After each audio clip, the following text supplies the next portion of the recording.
दुलाराय बर' फरायसा आफादनि जे थांखि आरो बर' हारिखौ गेरेमसा हारि दानायनि जे थांखि जों खोथायाव जेसेबां बाथ्रा बुङा मानो बाथ्राजों जेसेबां जों जिखिनि होख्रावा मानो खामानिजों प्रेक्टिकेलि एक्सनेबल पइन्टआव जों जुदि खामानि मावाब्ला हारि दानाया बे मोस्लेर जागोन हारि दानाया बे सिमाङावसो जागोन दा बेखायनो एबसुआ जि थांखि लायो जि एजेन्डा लायो बिनिफ्राय एक बिन्दोबो जों दोरोदाखै आरो दोरोदनायनि बाथ्रा गैया आरो जाय जिखि जोंखौ बुङा मानो एबसुनि मोनफ्रोमबो हाबाफारिया हारिनि गोग्लैसोनाय हारिनाय 2 अक्ट'बर गान्धी जयन्तीनि बे गोथार सानाव मसलपुरनि नैबे हायार सेकेन्डारि प्लेग्राउन्डआव जोङो आन्डार 13 फुटबल जि सेन्ट्रेल कमिटिया जि खुङो बेखौ जोङो जागायदोंमोन आरो दिनै बेयो फाइनाल गेम आरो देग्लाय मोननै जनाव जादोंमोन बिश्वनाथ जन आरो लोगोसे मसलपुर जन आरो बे मोननै जनाव बयस एन्ड गार्ल्स आन्डार 13 दा बे समाव आन्डार 13 गार्ल्सनि थाखाय क'क्राझार आरो उदालगुरिनि गेजेराव बादायलायनाया सोलिगासिनो दङ दिनै फाइनाल गेम बे दसे समनि उनाव बयसनि थाखाय बे फाइनाल गेलेनाया जागोन आरो बिनि उनाव दुलाराय बर' फरायसा आफादा जिफोर मिजिं लानानै थांखि लानानै हाबा मावगासिनो दङ जे बड'फा फुटबल क्लाबनि गेजेरजों दुलाराय बर' फरायसा आफादनि इनिसियेटिभआव जोङो मोनसे क्लाब रेजिस्टार खालामबाय बे क्लाबनि गेजेरजों स्टेट लेभेल गेलेगोन आरो नेसनेल लेभेल गेलेगोन दा बेखायनो जोंहा आनसलिक लेभेलनिफ्राय डिस्ट्रिक्ट लेभेलाव माने कम्पिटिशननि गेजेरजों जाय माने बेयाव चेम्पियन बे सेन्ट्रेलनि टीमाव डिस्ट्रिक्टनिफ्राय रिप्रेजेन्ट खालामबाय आरो गासै गेलेयै गेलेयै दिनै फाइनाल दा दुलाराय बर' फरायसा आफादनि बे जि माने बड'फा मिशन फर सास्टेनेबल चेन्ज आरो बेयाव बड'फानि जि मोनसे गोथार आरो मोनसे महत एजेन्डा आरो थांखि दं बर' हारिया गेरेमसा जानांगौ बर'नि लाइमोन सेंग्रा सिख्ला जोंनि उन्दै उन्दै फंबाय बिनानाव जायफोर स्कुल कलेजाव फरायदों बिथांमोननि जिउखौ दानांगौ आरो दानांगौब्ला फरायनायजों लोगोसे गेलेनाय हारिमु बिथिङाव गुबुन गुबुन बिथिं रांखान्थि बिथिङाव गुबुन गुबुन जौगानायनि बिथिंखौ जोङो थिग खालामनांगोन दा बेखायनो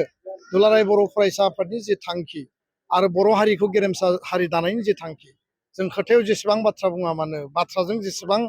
जों जिखिनि होख्रावा मानो खामानिजों प्रेक्टिकेलि एक्सनेबल पइन्टआव जों जुदि खामानि मावाब्ला हारि दानाया बे मोस्लेर जागोन हारि दानाया बे सिमाङावसो जागोन दा बेखायनो एबसुआ जि थांखि लायो जि एजेन्डा लायो बिनिफ्राय एक बिन्दोबो जों दोरोदाखै आरो दोरोदनायनि बाथ्रा गैया आरो जाय जिखि जोंखौ बुङा मानो एबसुनि मोनफ्रोमबो हाबाफारिया हारिनि गोग्लैसोनाय हारिनि नासयजानाय हारियाव बन्सित जानाय जायफोरा स्कप मोनाखै जायफोरा गामि ओनसोलाव सोहोराव गोलैनानै दङ बिथांमोनखौ मोनसे स्कप आरो मोनसे प्लेटफर्म होदों आरो एबसुआ प्लेटफर्म होआबा बेयाव गुबुन आरो बेबायदि आफाद गैलिया दा बेखायनो एबसुआ बर' हारिनि जि मोनसे नंगुबै बिथिंफोरखौ लानानै जों हाबा मावदों आरो आन्डार 13नि इनिसियेटिभजों दिनै बेयाव गार्ल्सनि क्लास 6, 7, 8 फरायनाय स्टुडेन्टफ्रा दिनै फैदों माने हाइस्ट माने इमप्रेसिभ होनना बुंनांगोन आरो बिथांमोनखौ जों एनकारेज होदों बिथांमोननियाव मोनसे आत्मबिस्वास आरो मोनसे साहस फैदों आरो जों मिजिंथियो उननि समाव बिथांमोनखौ जों स्टेट लेभेलाव माने गेलेहोनो हागोन नेसनेल लेभेलाव गेलेहोनो हागोन आरो इन्टारनेसनेल लेभेलाव थांनायनि थाखायबो माने माखासे प्लेयार्सफोरखौ लांनायनि थाखायबो जोङो माखासे कचिं माखासे motivation guidance sports as a science बिनिबो माखासे ट्रेनिं फेसिलिटिखौ जों होनांगोन दा बेखायनो बड'फा फुटबल क्लाबखौ जोङो दादों आरो मसलपुर बेयाव जानाय खेलायाव बाक्सा जिल्लाया जि मदद होबाय बिश्वनाथाव जानायाव बिश्वनाथ जिल्लाया जि मदद होबाय गासै जिल्लाफ्रा बाहागो लाबाय बे जोंनि थाखाय मोनसे ग्रेट एक्सारसाइज आरो स्पर्टिं आरो स्पर्ट्सनि गेजेरजों हारि दानायनि सिमां नुदों बिश्व लेभेलाव जेरै नोङो दिनै क्रिकेटाव बा फुटबलाव गुबुन गुबुन देशा माने इन्टारनेसनेल लेभेलाव रिप्रेजेन्ट खालामनानै गावबा गावनि देशखौ खारन बर'फ्रा जोनोमनिफ्रायनो फुटबल गेलेदों नारें जुम्ब्रानिफ्राय लानानै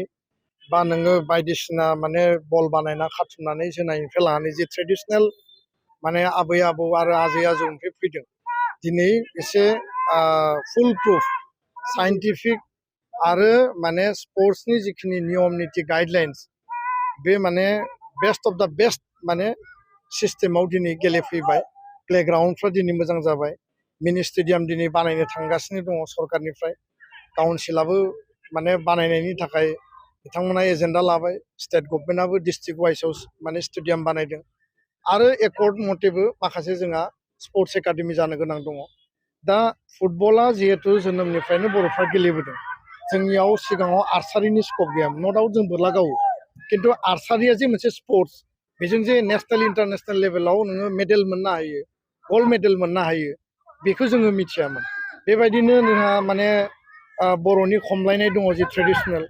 बेयो नेसनेल इन्टारनेसनेल लेभेलाव स्कप मोनाखैमोन खिन्थु दिनै बर'नि खमलायनानै इन्टारनेसनेल लेभेलाव दिनै डिसप्ले जाग्रा जाबाय काबादि दङ काबादिखौबो बर'फ्रा जोनोमनिफ्रायनो गेलेदों खिन्थु काबादिनि जि मोनसे प्रसार आरो बिनि जि इम्पेक्ट जेरैबायदि जानांगौ दि मोनसे लेभेलाव जानानै दङ बेखौ आरोबाव लांबावनांगोन दा इन्डिभिजुवेल जिखिनि इभेन्टफोर दङ जेरै रेसलिं हारियाना होनना बुङोब्ला नङा होमबा जायफोर माने बिश्व बिख्यात बा अलिम्पिक माने मेडेलिस्ट हारियाना पान्जाबनिफ्रायनो ओंखारो रेसलार बा नोङो शुटार जायफोर माने शुटारफोर दङ बिसोरो गुबुन गुबुन माने इन्डियानि गुबुन गुबुन रायजोनिफ्राय ओंखारो जोंनियाव बेबायदि एकाडेमि बेबायदि माने स्टेडियाम फुल प्रुफ जोङो लाइफ टाइम बा जोङो स्कुलाव जेरै रेगुलार थाङो बेबायदि सोलोंनो हानाय जोंनियाव दाबो स्कप जायाखै इनफ्रास्ट्राक्चार जायाखै टिचार बा कच गैया दा बेखायनो फुटबला जोंनि नियारेस्ट प्लेग्राउन्डआव माने जोङो जोनोम जानानै गेलेनो हानाय अबस्थानिफ्रायनो जिहेतु उन्दैनिफ्रायनो गेलेयो बेखायनो फुटबलनि इम्पेक्टआ जोंनियाव बारा आरो फुटबला दिनै इन्टारनेसनेल नेसनेल लेभेलाव इन्डियायाव गोदो बेखौ एसे दामायनानै दोनदोंमोन क्रिकेटनि इम्परटेन्सखौ बारा होदोंमोन as a commercial as a business as a माने नेसनेल माने टीम हिसाबै दिनै फुटबलनि माने जि इम्पेक्ट आरो फुटबलनि इम्परटेन्सआबो नेसनेल लेभेलाव बांबोबाय आरो बांनायखायनो दिनै जोंनि जायगायाव बिनि इम्पेक्टआ बारा जादों आरो जेरावबो दुलाराय बर' फरायसा आफादा वर्ल्ड काप टुर्नामेन्ट मार्टियार ट्रफि बायदिसिना मार्टियार बा मुंख्लंनि मुङाव होयो आरो बिनि गेजेरजोंबो जोंनि गेजेराव प्रसारा बारा जादों दा बेखायनो जेसेबां बारा जायो बेयाव जोंहा बेनिफिट दङ आरो बिनिफ्राय साबसिन हामसिन गेलेगिरि ओंखारगोन टीम ओंखारगोन थेंक इउ